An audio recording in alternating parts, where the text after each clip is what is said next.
Bueno, y con referencia a este tema, vamos a irnos a este momento de entrevista acompañados de Jorge Richter, vocero presidencial. Jorge, siempre es un gusto tenerte en RTP. No, para mí, Irgen, es un gusto volver después de bastantes días. Un cordial saludo para toda la gente en el país. A ver, ¿cómo ve el gobierno este anuncio de movilizaciones hoy martes? Lo comentamos, extracámaras, y yo preguntaba, este paquetazo de leyes, como se ha referido la gente, ¿afecta al sector salud? ¿Afecta a las universidades, al comité cívico? ¿Por qué estos sectores se están movilizando? ¿Cómo está analizando el gobierno este tema?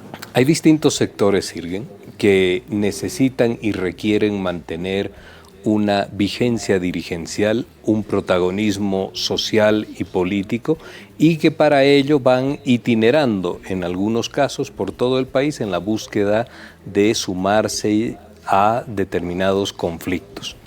Otras instituciones como el Comité Cívico Pro Santa Cruz, la misma Universidad Gabriel René Moreno, la misma situación de los médicos, pues ellos ya tienen establecida una consigna de orden político que es tratar de generar al gobierno nacional cierta inestabilidad con objetivos políticos. Cuando decimos objetivos políticos significa de proyección de sus dirigencias. Ahí no podríamos explicar la conducta que asume el Comité Cívico de sumarse ahora a una marcha, de haber dado la semana anterior un ultimátum al gobierno para que retire unas leyes sin ningún tipo de argumentación, y solamente esto para justificar una acción, una gestión del Comité Cívico que está siendo ya señalada en Santa Cruz por los sectores más radicales como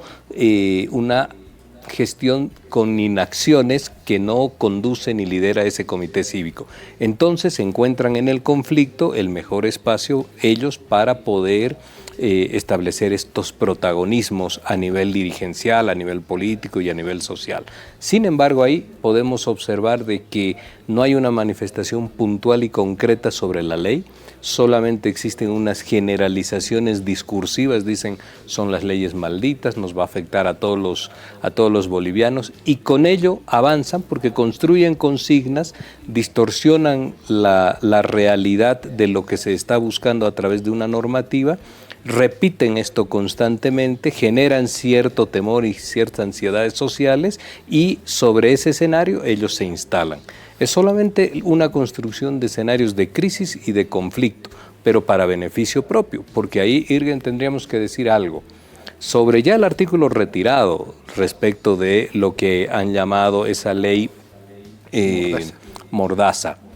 Es posible que en el país sigamos teniendo adjetivaciones, insultos, discriminación, violencia comunicacional, racismo, sin que pueda establecerse ningún tipo de norma y pueda fluir a través de las redes sociales, de las plataformas, etcétera, sin que se repare en dignidades, en lo que significa la honorabilidad de las personas en nuestro país. No hay al menos que discutirlo y debatirlo. Jorge, pero yo recuerdo en una entrevista que teníamos con el ministro de Justicia, justamente también en este set, él manifestaba de que esta normativa ya estaba en otras leyes. Entonces, la pregunta era, ¿por qué reiterarla en esta ley? ¿No se puede mencionar las otras leyes cuando se quiera procesar a una persona que está entrando en discriminación? Pero hoy observamos que todos los días, sin exceptuar los sábados ni los domingos, Irgen, tú tienes plataformas, por decir algo, y gente que ahí dice que hace periodismo de trinchera, pero eso no existe. En realidad lo que están haciendo es opinión y unas operaciones psicológicas de mal informar a la gente y de hacer circular odio, racismo, discriminación, asociaciones negativas, etcétera. Y la estructura judicial, la estructura normativa, quiero decir, en el país no alcanza para que aquello pueda tener un un punto final o se pueda evitar que un conjunto muy grande de bolivianas y de bolivianos puedan estar sujetos sin control alguno a este flagelamiento mediático, público que se realiza, como te digo, todos los días. Yo participé hace algunos meses atrás en un evento que organizó el Tribunal Supremo Electoral en la ciudad de Santa Cruz respecto de esta utilización de las redes, de los medios de comunicación, de la calumnia y la difamación a través de estos mecanismos de comunicación e información, y resignadamente los expertos decían que era muy poco lo que se podía hacer para poder tratar de construir un alto a todo lo que significa insulto, adjetivación, etcétera.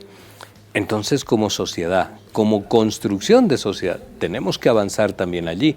Se critica mucho que el país tiene un rezago institucional en la justicia y en diferentes instituciones, pero también como sociedad, la sociedad ha evolucionado de la mano de tecnologías, de nuevas formas de comunicación y de información que también están permitiendo, en el lado perverso, que faciliten la circulación de hechos comunicacionales discriminatorios, etcétera. Entonces, esto por lo menos, Irgen, hay que discutirlo y hay que debatirlo, pero hoy en día, en una polaridad extrema que tiene nuestra sociedad política y social y económica también, entonces todo aquello que pueda realizar el gobierno como iniciativa, desde el otro lado requiere que una acción opositora.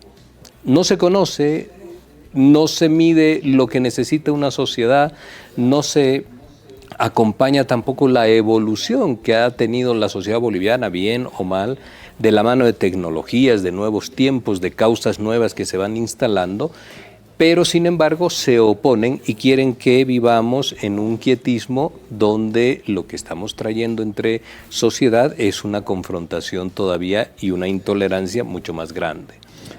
Quiero escuchar tu opinión, Jorge, sobre esta noticia que ha nacido en Santa Cruz de 3 periodistas que han sido procesados por la justicia ordinaria y no así por la ley de imprenta, pero que el cherry en la torta es que los jueces que han atendido este caso, al final para dictar su veredicto, han consultado la inteligencia artificial. El día sábado yo hice una referencia al riesgo y al peligro que significa la inteligencia artificial como un elemento complementario de todo lo que se llama la posverdad. La posverdad no es más que la construcción de narrativas o de realidades paralelas a través de la difusión de relatos que no tienen relación con la realidad.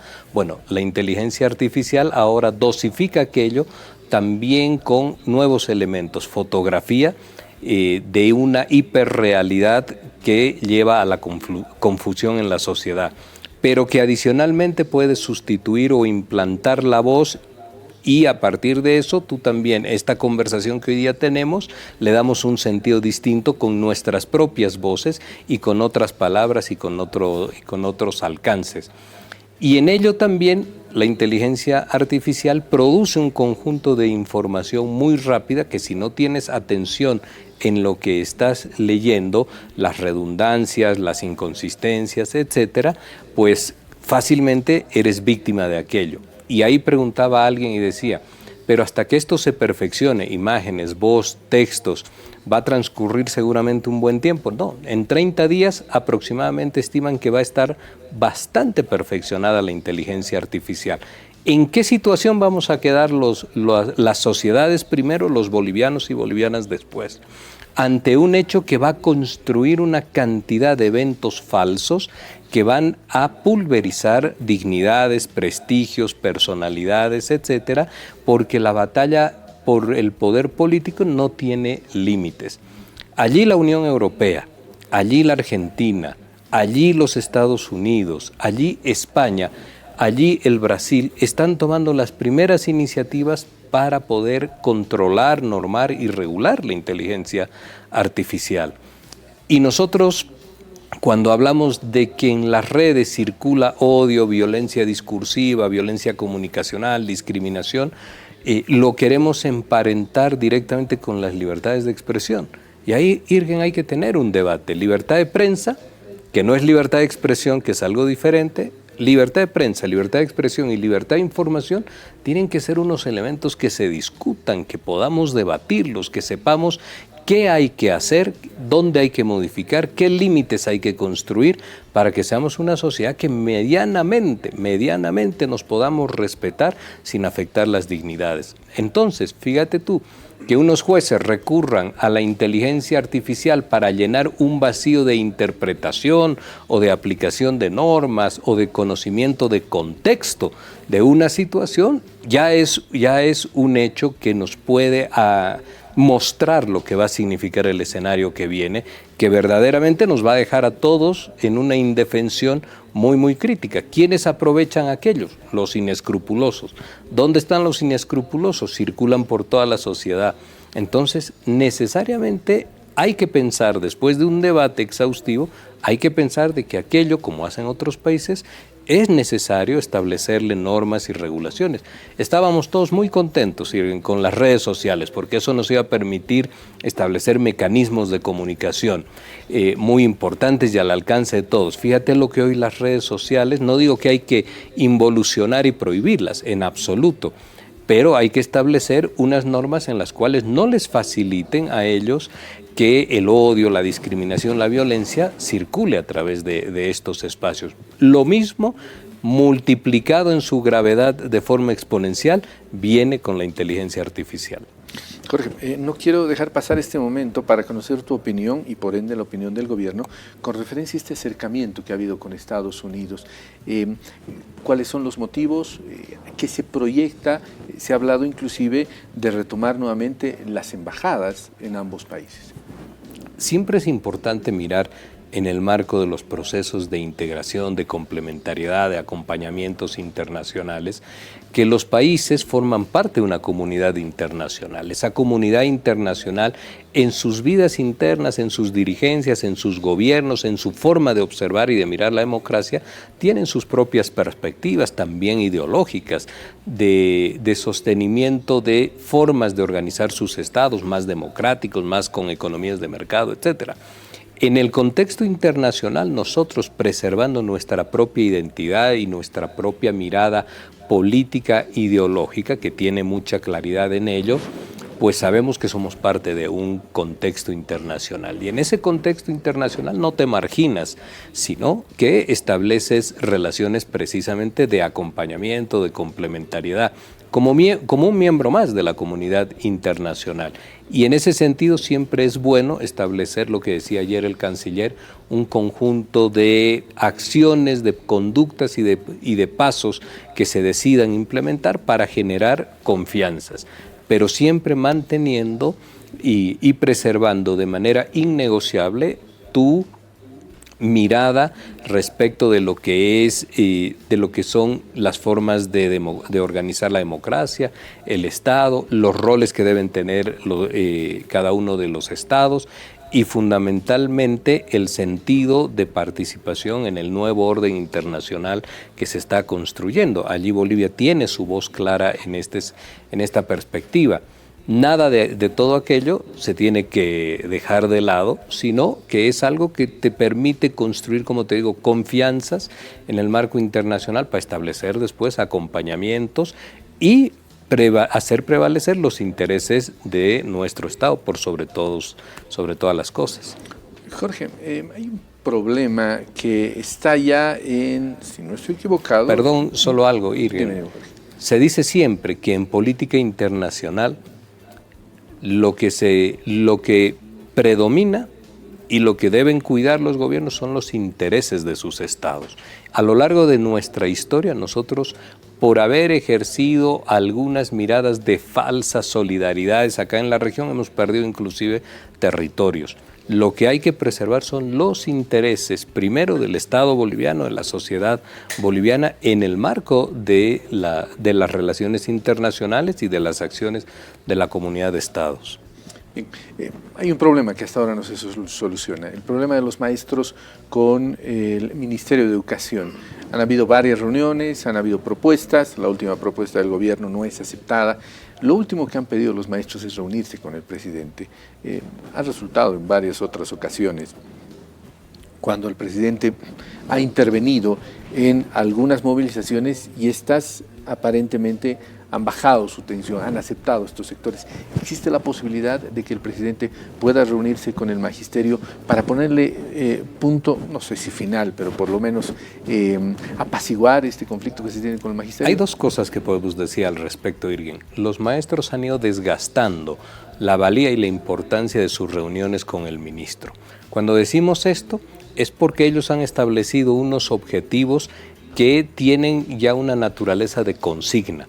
Ahí es bueno preguntarse qué opinan o qué opinión han traído los maestros a las reuniones, Irgen, cuando estamos hablando de lo que significa educación en idiomas, por ejemplo, del inglés.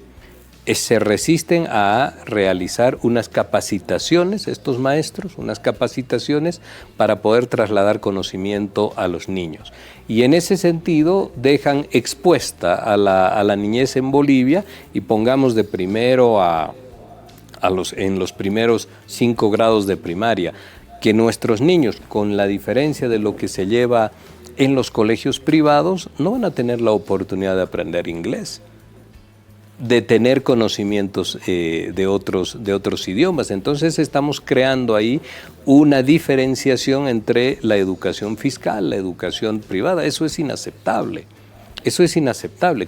No puede existir resistencia de parte de unos maestros a capacitarse para no poder enseñar en mejores condiciones a los niños. Entonces, estos temas que parecen triviales a momentos, también han estado en estas discusiones y han terminado desgastando los espacios de diálogo de los maestros con el ministro. Ese es el primer punto. Cuando se discute y se habla sobre el número de ítems, también no han demostrado para qué espacios del país quieren ellos ese excedente de ítems que están pidiendo, excedente en contrapropuesta a lo que ha ofrecido el Ministerio de Educación. No puede ser una consigna ni una decisión orgánica como alguna vez han señalado. Es una decisión orgánica que recuerdo que eran 4.000. No es posible aquello, tiene que tener asignación porque estamos hablando de presupuestos, estamos hablando de nuevas contrataciones, de erogación de mayores recursos. Entonces tiene que ser muy serio aquello, decir hacia dónde va. Y finalmente, el presidente es un hombre de diálogo. El presidente es un hombre que ha mostrado esta faceta de que en los momentos ya extremos, donde no hay mayores posibilidades, o él encuentra que rápidamente se puede resolver con su presencia, se ha efectuado allí. Pero es necesario que en el espacio de su ámbito natural, que es la negociación con el ministro Edgar Pari, puedan los maestros agotar las instancias, pero proactivamente avanzar. Este es el tema. Tú no vas nunca a una negociación con la idea de imponer tu consigna, porque eso ya no es diálogo ni negociación. Eso ya es imposición, eso es algo diferente. Esperemos que, han anunciado los maestros que van a retomar sus medidas, esperemos que conviertan el diálogo en un espacio de avanzar, de concertar y de mejorar la educación, de manera esto fundamental. Este es el camino que se tiene que seguir. Lo importante es que el ministro reitera de forma permanente esa convocatoria al diálogo. Eso significa que los espacios de diálogo no se han cerrado y ellos tienen ahí abiertas las puertas para poder participar. Pero hay que saber que en un diálogo ceden las dos partes, no cede solamente una, ni se sacrifica una y la otra obtiene absolutamente todo lo pedido. Eso es una imposición, no es un diálogo. Jorge, para ir terminando esta entrevista, los domingos se han vuelto interesantes periodísticamente hablando, porque hay muchos medios de comunicación que están atentos a lo que Evo Morales dice desde Causachi-Uncoca, y frecuentemente son ataques al gobierno. A mí particularmente me llama la atención cuando Evo Morales habla de los privilegios que tienen las Fuerzas Armadas en su jubilación, cuando durante 14 años él ni ha querido tocar ese tema. Lo último que ha dicho es que el gobierno debería prestar más atención a los centros médicos. Y claro, o sea, se nota que Evo Morales no lee las respuestas de lo que tuitea, porque hay un montón de gente que le dice por qué no lo ha hecho en su gobierno. ¿Cómo recibe el gobierno estos ataques frecuentes del expresidente Evo Morales? Por supuesto que los ataques que vienen de la misma estructura partidaria no pueden caer en gracia al gobierno, no por el contenido de los ataques, Irgen, sino porque existen otros espacios donde la vida interna de un partido político, inclusive las mismas sugerencias de lo que debe en su criterio ser la gestión, se pueden establecer de manera clara, es decir, crear unos espacios distintos de comunicación, de coordinación, de expresión, de miradas y de consideraciones respecto de lo que puede ser la marcha del gobierno. Sin embargo, el presidente tiene el norte del gobierno absolutamente claro. Recibe, escucha lo que se va hablando, lo que se va diciendo en el país de absolutamente todo el abanico de opiniones que hay en Bolivia, va retirando aquello que no es central para la gestión y por supuesto se enmarca en la búsqueda de la consecución de los objetivos. Hoy en día el primero de todos ellos es preservar la estabilidad económica del país porque hay un contexto internacional pero también interno, Irgen. Fíjate tú, solamente permíteme esto. El pasado año, en noviembre, 36 días de paro, una afectación económica de 1.200 millones de dólares y hoy día todos muy sueltos de cuerpo dicen que la economía está en una situación de crisis, pero no incorporan la variable o el factor 36 días como impacto sobre la economía. Eso no lo incorporan. Entonces, en esa simplicidad de cosas, uno tiene que seguir gestionando y administrando el Estado. Entonces, con el contexto internacional, el contexto interno, el presidente busca que la economía mantenga su estabilidad, que se preserve el crecimiento, que no hayan posibilidades de que la inflación, como en otros países, pueda descontrolarse. Fíjate tú también que acá no se habla de algo. La inflación en países como en la Argentina, lamentablemente, es un país hermano al que apreciamos mucho, en países como la Argentina impide que hayan créditos de vivienda. Tú no tienes créditos de vivienda ya. Quieres buscar un crédito de vehículo, las tasas son del 48, del 54% y son tasas indexadas mensualmente. Entonces, eso significa que no haya crédito de vivienda, que tengas tasas desproporcionadas, significa que hay una oscilación o una variación, no oscilación, una variación de precios, una subida de precios que encarece el costo de vida, que afecta a los salarios y a su poder adquisitivo, que también termina generando una barrera para poder lograr una vivienda en el país de la Argentina. Entonces no valoramos lo que significa la estabilidad de precios, como la que tenemos en el país. No valoramos el tener que estar alejados de una economía indexada, donde los servicios todos los meses van sumando nuevos aumentos, como ocurre. La gasolina en la Argentina ha sido incrementada el día viernes. 3 incrementos en los últimos 45 días. Lo propio ocurre en el Paraguay, ocurre en el Uruguay y no pasa acá en Bolivia, pero no lo queremos valorar. Bueno, el presidente conoce la importancia en la lucha contra la pobreza de que los precios no se muevan, de que la estabilidad económica se mantenga y de que el salario o el ingreso de los bolivianos esté siempre fortalecido o conserve cuanto menos sus capacidades adquisitivas. Entonces, estos son los objetivos mayores. Pero tenemos, es parte de la dinámica del país, que confrontar con los escenarios internos y los externos. Gracias, Jorge. No, gracias, Irgen, a ti. Un saludo para todos los bolivianos. Que sea una buena jornada. Estaba Jorge Richter, vocero presidencial, conversando con nosotros en esta mañana. Seguimos con más información.